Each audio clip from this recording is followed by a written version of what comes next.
Hello YouTube, Sam here from youtube.com/onlivegamer for the new Boston. And in this tutorial, we're going to be finishing our customer program that uses structures. And if this doesn't look familiar to you, go back to tutorial 68 and that's where we start building this program.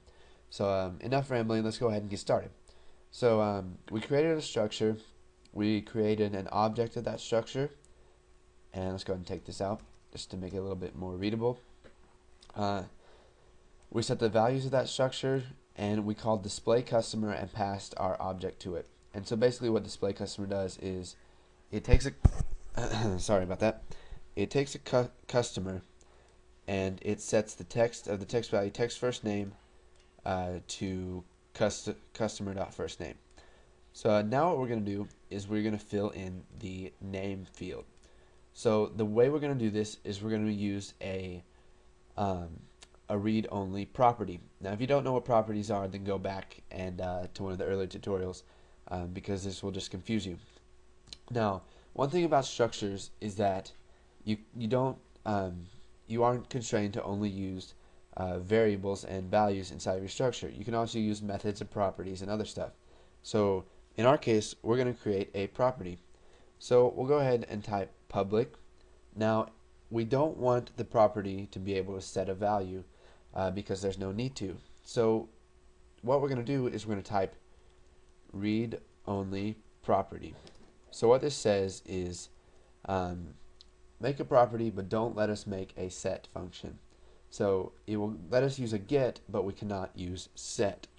So now what we're going to do is we're just going to give a name for this, and we'll set it equal to name for the name field right here. And now we need to specify a data type for it. So we'll just do as string.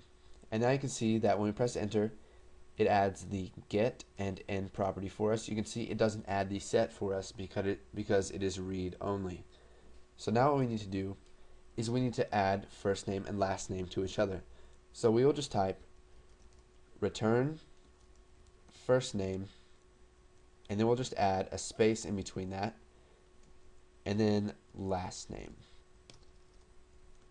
So what this is going to do is the property name is going to be equal to first name plus a space plus last name.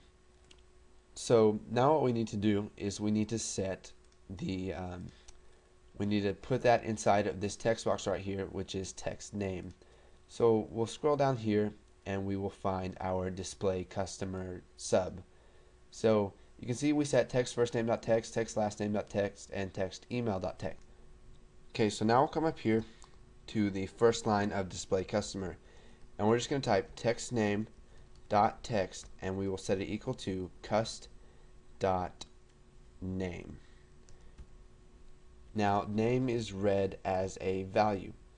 You can see that it gives us instead of the blue square, we are going to get this little pointing finger right here to a list, and that just represents a property. This can also represent constants and other things inside of Visual Basic. Once you learn what these icons mean, you'll be able to see things really fast and know what they are, and it may not seem like it, but it helps a lot when you're programming anything. So now let's go up here and we will run this, and if we type list customer, we get Jim Jones, first name is Jim, last name is Jones, and we've got the email jones.jim@live.com. So now let's go ahead and I'll just show you that we can create more than one customer. So we'll just type private object new customer as customer. Now these two are completely independent of each other, and they are independent of the customer structure because we are creating what's called an object of it, which creates one of them. So we'll go ahead and come down here and we will set the values for object new customer. So object new customer dot first name, let's equal that, let's set that equal to Sam, and then object new customer dot last name, and I'm not going to put my real last name on here, let's just do hello. That'll be my last name, sounds like a good last name.